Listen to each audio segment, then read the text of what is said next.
evening and welcome to the number one news channel in the country, CNN News 18. Number one on television, number one on YouTube for the last 21 weeks.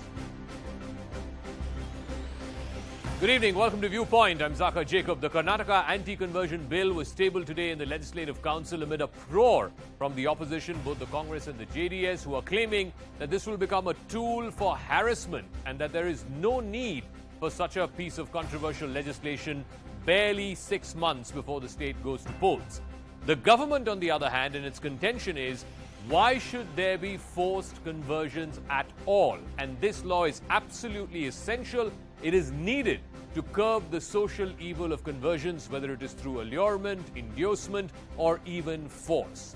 But in the backdrop of elections, has this piece of legislation, which should be a legal matter, has it become absolutely political, and is the bid, politically speaking, to try and polarize ahead of the assembly election?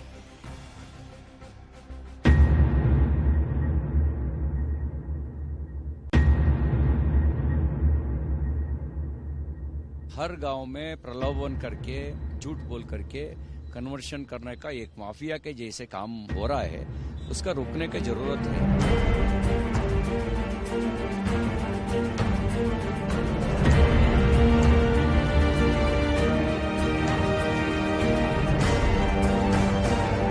What is the urgency of doing these things? They want to polarize. They take away elections. You are running the government.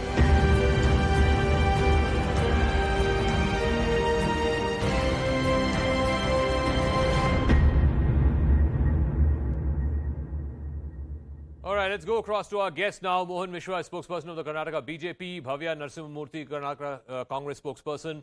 Arun Anand is consulting editor with First Post, and T.R. Prasad Gowda, senior leader with the JDS. Mohan Mishra, let me start with you. What is the compelling need when we know that the elections are due in the next 3 to 6 months? What is the compelling need to bring in an anti-conversion law at this stage? Because both the Congress and the JDS are saying this is simply an attempt to try and polarize the electorate. There is no compelling need to bring an anti-conversion law at this stage when the government is at its fag end. See, Zakka, there is no connection between this law or the state election. If you remember, the discussion started about this and back in the media, when we wanted to bring this bill. So when the discussion started a year back, there was no 6 to 8 months election. It was more than 2 years. Okay, so you should not connect this legislation with the coming election within 6 to 8 months. So we are, discussing about this since we came to power, and this particular legislation is already there in Gujarat, it's already there in Madhya Pradesh, even in Uttar Pradesh, and also in Uttarakhand, and also Assam, Arunachal Pradesh, Himachal Pradesh. This is not something new. So there is no connect between, bringing this legislation and the No, but Mr. Mohan Mishra, this legislation also says it's not just force, fraudulent means, allurement or inducement, but also for purposes of marriage. Can't two people of different faiths marry each other? I mean, that's unconstitutional if you're saying that for purposes of marriage, you cannot convert. See, Zakka, it's not the purpose of marriage, it's the promise of marriage. See, there is a difference between purpose of marriage and promise of marriage. If somebody promises to marry a girl or a boy, that one, if she marries or if he marries, then he should or she should get converted to his or her religion, then this act triggers. So it's not applicable to, as you said, it's a purpose of marriage. It's no, but shouldn't that person, if that person is a major, is above 21 years of age, Mr. Vishwas, that person is capable and constitutionally empowered to take a decision if he or she wishes to convert to Hinduism, convert to Islam, convert to Christianity for purpose of marriage, so be it. Absolutely. Everybody has a right to get married to any religion, any caste for that matter. The question here is the forceful inducement, the forceful misrepresentation, the forceful, coercion. So when that triggers, then only this particular legislation triggers, then only penal provisions are applicable. No, so there again, I'll go to Bhavya Narasimhamurthy. There again, there is the contention that, who is going to decide whether it was forceful inducement or allurement? Should it be the person in question? Or should it be her family members, relatives, anyone who can take objection to the fact that he or she converted to another religion for whatever reason. But Bhavya Narasimhamurthy, what I want to ask you is, when your government was in power, the Law Commission at that time had proposed the draft of this legislation. Siddaramaiah was Chief Minister. He gave his assent. In fact, the cabinet of Siddaramaiah gave its assent. Why are you now opposing this legislation, something that you had given assent to when your party was in power and when your Chief Minister was in power?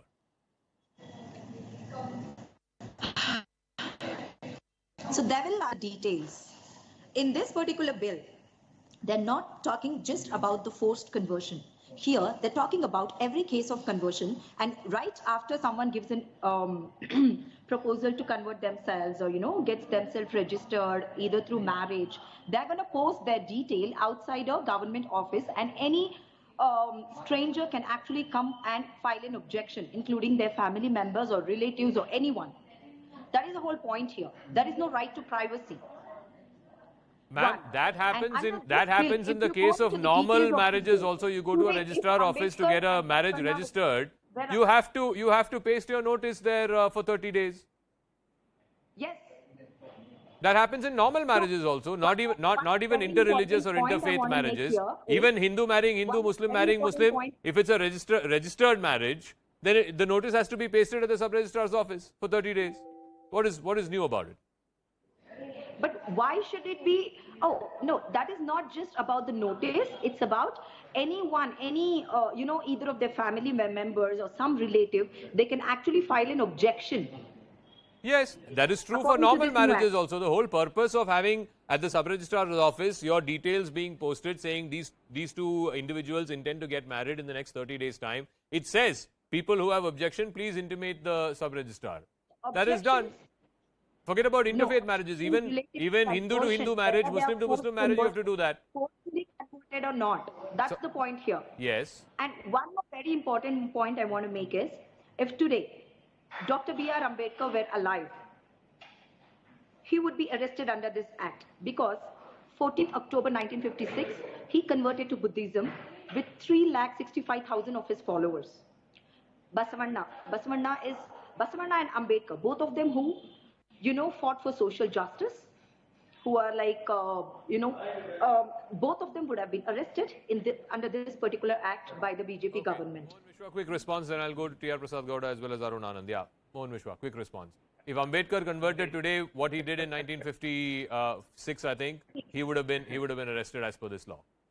This is the problem with the Congress. If that was the case, then Siddaramaiah was the first person who bought that, and he was the one who was responsible for Ambedkar getting arrested. So she should answer that. She has not answered your question till now. So when they were the one who tabled for the first time in this power, today they're objecting just for the sake of, making some sort of political cheap tricks. That's all. And this of Ambedkar also, see, he was very upset with the kind of,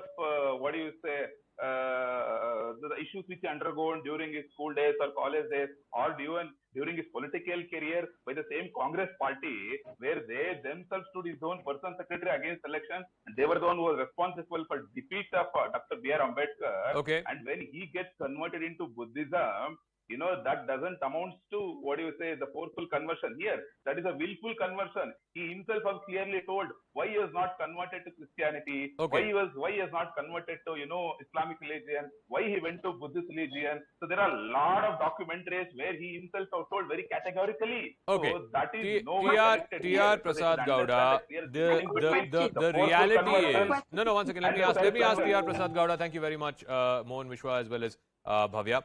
The bill only seeks to regulate forced conversion. The reality of not just Karnataka but many states across the country today is there is conversion through allurement, through inducement. Sometimes people convert for reservation. We have seen that happen in the past as well. And sometimes there are forceful conversions under coercion or threat. The bill only seeks to regulate that. The bill does not ban conversion. If you can convince a district magistrate that you are converting of your own free will, then what's the problem? Yes, you are right. But one thing I would like to mention at this point of juncture, that BJP-led government I wanted to tell BJP friends also, how long we are going to rule the state or country is not matters. How you are going to rule the country or state, it matters. You please underline this word, my BJP friends.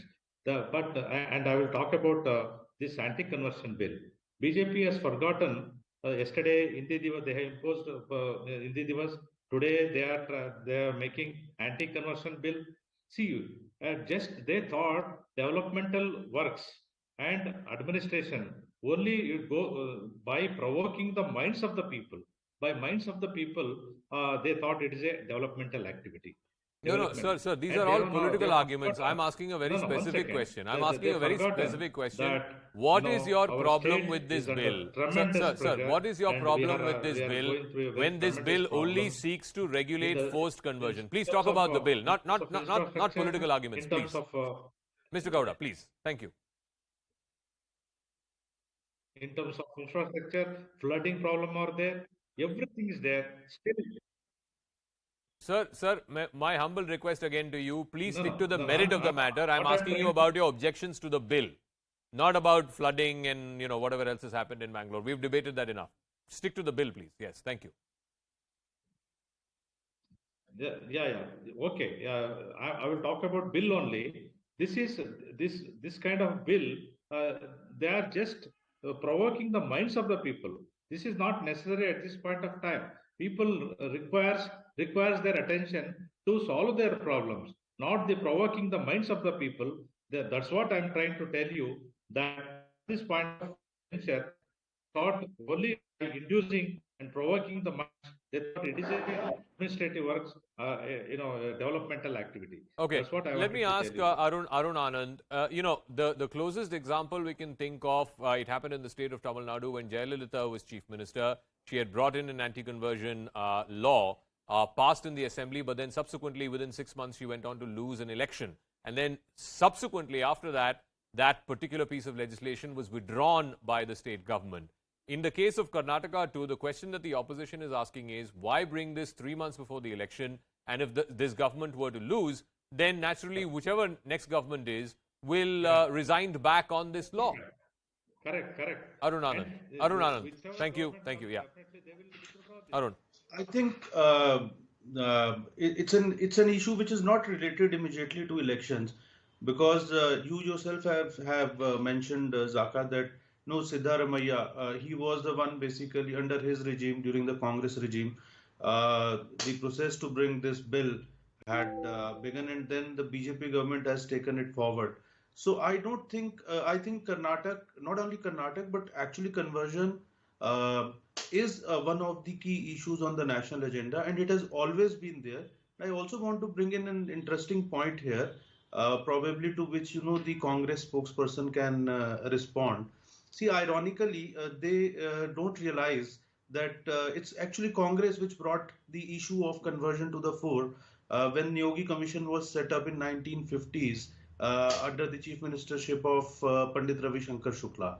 And then after the Meenakshi-Puram incident happened in 1981, which is a defining movement in terms of debates on conversion issue in India, an organization was set up whose general secretary was Ashok Singhal.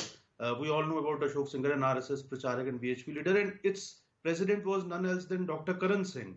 And we all know that Dr. Karan Singh has been a Congress stalwart. So on the issue, and then in the Constituent Assembly debates also, so you have people like K.M. Munshi and Sardar Patel, and they have mentioned it very clearly, that conversion is a key issue, and any forceful conversion is illegal under the law. And they presume that, that's why there is no central law. It was presumed that this thing will be followed. So conversion, right since, and one last thing, Zakka, which I want to bring in, that it was actually all these bills which different 8 or 9 states have brought, they've broadly been modeled on, the bills which were there in 1930s in the princely states. Mm-hmm. And then in the first amendment, anti-conversion bill, which was brought in Odisha in 1967. So this is not something new which is happening. So I don't think we should relate it too closely to Okay. Mohan elections. Mishra, Article 25 of the Constitution allows every individual citizen in this country to practice, preach, propagate his or her faith. Wouldn't this bill, by saying that you need to give 2-month notice to the district magistrate, and also subsequently after conversion, you have to present yourself before the district magistrate and convince him or her about the fact that you've willfully converted, aren't you giving unfettered powers to a bureaucrat, to a district magistrate in this question? And B, isn't that violative of Article 25, which says that any individual citizen in this country is free to practice, preach, and propagate his or her religion? Why should they have to convince a district magistrate? See, Zakka, when you read Article 25, Clause 1, it starts with subject to public order, morality, or and health, and to other provisions of this part. All persons are equally entitled to freedom of conscience, the right freely to profess, practice any propagate religion. So it basically starts with an exception clause. Where does it say subject to public order, morality, and health? And Sir, by one individual converting from one faith to another, what loss to public order is happening? See, no, hold on. Subclause 2, if you see, nothing is in this article shall affect the operation of any existing law or prevent the state from making any law regulating or restricting any economic, financial, political, or other secular activity which may be associated with the religious practice. That in no way brings this particular law under its ambit. That is for economic malafide interest. I'm asking you a simple question. How does this particular law justify presence under Article 25, where any individual citizen in this country is free to practice, propagate, preach his or her religion? Why should a district magistrate be the arbiter of that? That's my question. See, Zakka, Article 25 says that you are free to profess or practice any religion. Yes. That doesn't mean that willfully or by misrepresentation, you should force somebody, your practice or your profess should not force somebody to get converted into some other religion. Yeah. So each religion is distinct. So you should not, one religion should not be affected at the cost of the another religion. So that is who will decide this? Will a district magistrate decide this? Or will individual citizens of this country decide whether they want to convert or not? See, Zakka, as I told you earlier, this constitutional validity has already been tested because this law is already in force in various other states. It is there even in Jharkhand also, Assam also, Gujarat also, Madhya Pradesh also, UP also. It is there in various other states. Okay. Constitutional validity is already tested. Here, the law's provision is, the district magistrate is the one, the first thing which we should understand is you can't make somebody, something is happening, if some forceful conversion is happening in some remote village, to go and approach High Court. The immediate nearest place for him should be district only. So then only if the cases, get solved there, you need not Bhavya, if similar laws can exist in at least 9 states across the country, including UP, Himachal, etc., then why cannot it exist in Karnataka? Bhavya. You have to unmute yourself, and if such a law, if a similar anti-conversion law is present in UP, in Jharkhand, in Gujarat, and at least 9 states across the country, then why should it not apply in Karnataka? Why should such a law not be brought in Karnataka? Like I said, the Karnataka's bill has some provisions which gives it a communal tone. And if you see, after the current BJP took over, BJP government took over, there has been one or the other communal issue that they keep raising and, creating this communal tension across the state. Whether they make it legal or just take it up as an issue through their organizations. There is a reason why they are doing this. This is to please their Hindutva followers. Let me make it clear, not the Hindus, but the Hindutva propagators, whoever it is to please them and to propagate their RSS ideology that they are forcing this onto the people of Karnataka. Ma'am, a law cannot be brought in to please someone or to displease someone. A law is a law. Ma'am, may I please? A law is not an instrument of appeasement, whether it is for majority community or for minority community. A law is a law which everyone, all citizens in this country are expected to follow. A law is meant to deter, in this case, deter forced conversion. It's not to please anyone. Why should anyone be pleased with an anti-conversion law? But that is the whole point. That bringing this up is my point. Because if you see, I can name one communal issue almost every 6 months that the BJP government has come up with, starting from hijab to economic ban of Muslim traders outside Hindu temples, to one or the other communal issue they want to bring it up because they know they have not done any developmental progress that they can show during the elections. No, again, that's a political argument, but I'll get Mohan Mishra to respond to it because they are saying from hijab to halal to, all kinds of communal issues are being kept alive in Karnataka because the government has nothing else to show They are for. bringing this up, and that's Mohan it. Mishra. Halal, Zakka, hijab, Yeah, let him respond. Zakka, I can list out a lot of things. So who went to those 4 students in Udupi first? It was Youth Congress team which went to Udupi in the case of hijab. And also hijab, I don't think that's relevant now because it is settled case in High Court, Supreme Court, the argument is going on. Congress will not respect even the High Court judgment also. Post that, there are a lot of communal issues. Who is responsible for KJLD, DJLD riots? It's again Congress. Who is responsible for Padarayanpura riot? It's again Congress with Jamir Ahmad Khan.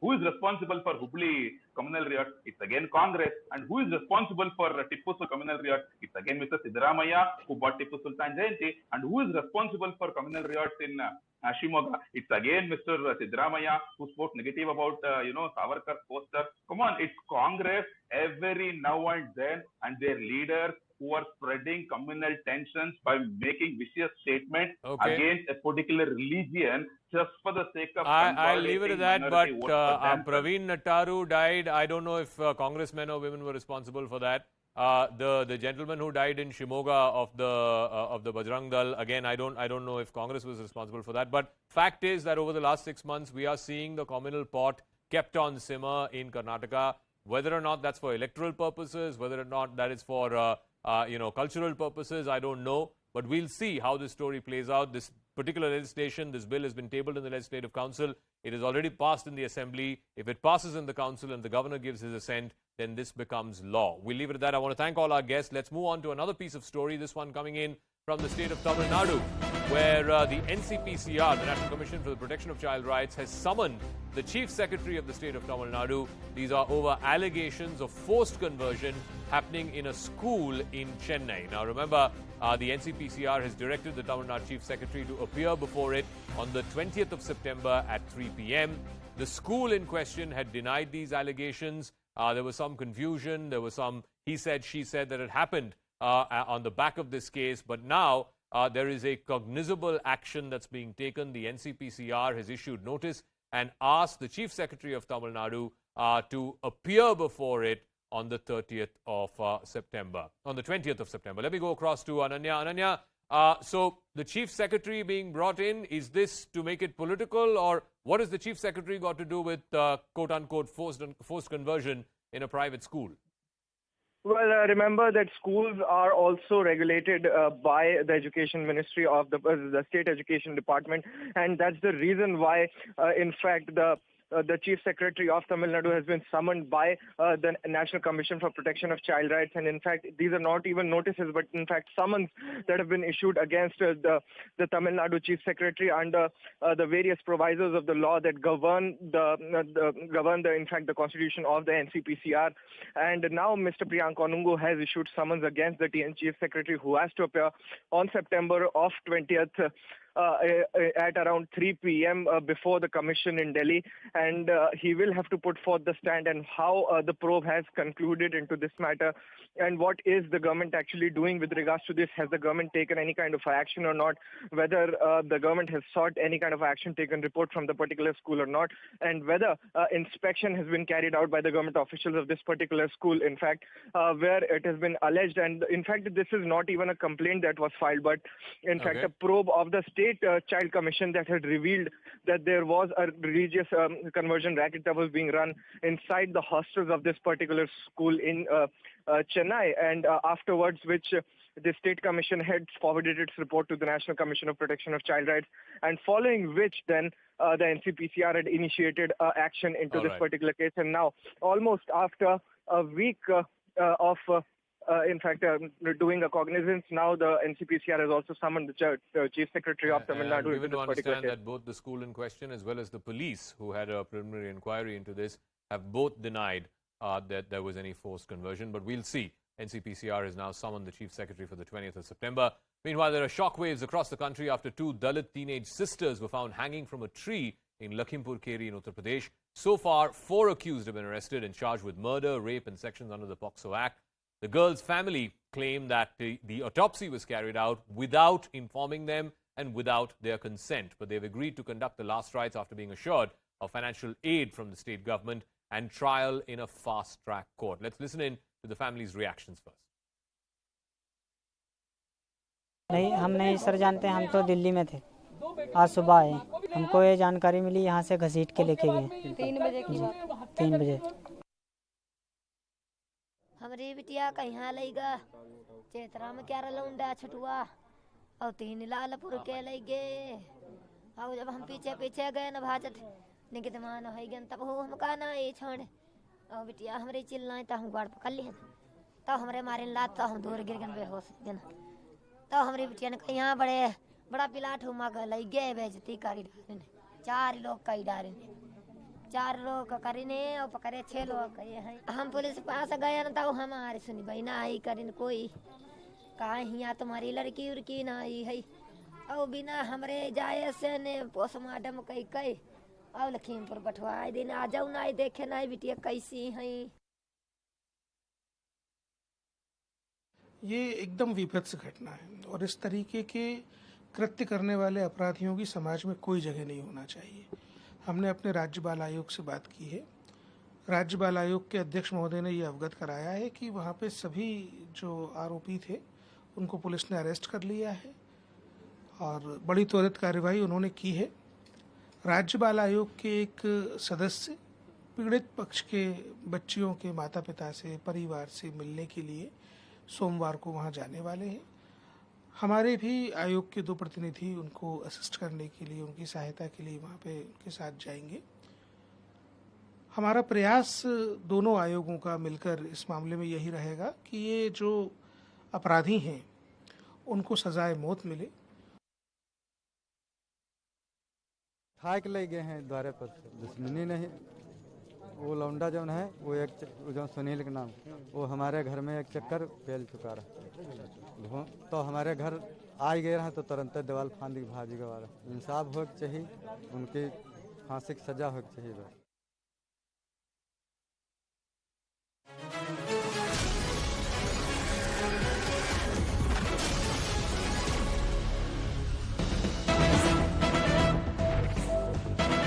Good evening. You're watching the biggest exclusive with me, Ridhima Bhatnagar. The big update coming in from the national capital, from the EOW, which is the Economic Offences Wing, are these visuals that you're seeing behind me that we've accessed exclusively here on CNN News 18. These are visuals of actress Nora Fatehi, who was being questioned at the EOW. We are now understanding in the car that you see behind me, she has just left the EOW's office, the Economic Offences Wing. Yesterday, you had Jacqueline Fernandez, who was questioned for over 8 hours. Today, you had Nora Fatehi also being questioned, who has just now left the Economic Offences Wing's office. My colleague Yash, who's been tracking all these developments for us, now joining us on the broadcast. Yash, so how many hours was Nora Fatehi questioned? Well, Vidhima, Nora Fatehi approximately reached the EOW office at around 1 and it's now approximately 6:30. So the questioning went for good 5.5 hours and she was actually accompanied with the lawyer. And what we are also understanding is that this entire line of questioning was actually on the similar lines like what happened yesterday with Jacqueline Fernandez. Pinky Irani was also there. They were actually both confronted. But it would be very interesting to understand what details later would emerge, like what happened in that particular conversation when Pinky Irani and Nora Fatehi sat in front of each other. Because yesterday what we're given to understand is that they had a heated argument when both were confronted.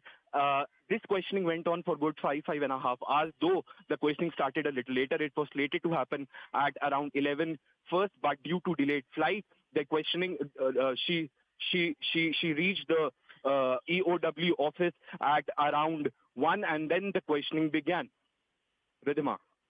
Yash, I'll just request you to stay on with us. Let me bring in our colleague Akash, who's been tracking all these developments for us as well. So, Akash, we just saw those visuals of Nora Fatehi leaving the EOW's office. Do we have any details on what was the line of questioning? So, Ridhima, we are, waiting for that line of questioning. In fact, the development, in fact, the exact questions in some time from now, we'll be getting those details. But as of now, we are showing these exclusive visuals to our viewers. And, as Yash mentioned, it was quite a good 5.5 hours, the whole time, the overall time when the actress was inside this particular EOW office, which is in central Delhi at Mandir Marg, and, she was quizzed. And this case is about the extortion, the 200 crore extortion by Sukesh Chandrasekhar. And, yesterday we saw that how first Jacqueline Fernandez was questioned, and today Nora Fatehi. So, in fact, initially the time was 10 to 11, and we were expecting that by around 11 she'll be coming, but her flight got delayed, as Yash pointed out. And, by 1 p.m., exact at 1 p.m., she reached this particular venue. At that time, in fact, we showed you that how, she was wearing black, and she went straight inside without talking to media. She went straight inside the particular building. And in fact, just a few minutes back, we tried to speak to her, but, she did not respond, and she left the particular place at around 6:28, which is the exact time. For around 5.5 hours, she was inside this particular building, and in some time from now, we are expecting that we'll be getting as to what kind of questions were asked and what were her exact replies. Because yesterday talking because that will be very, very crucial to know whether the agencies are even convinced with the answers that have in fact been given by the actress. Akash and Yash,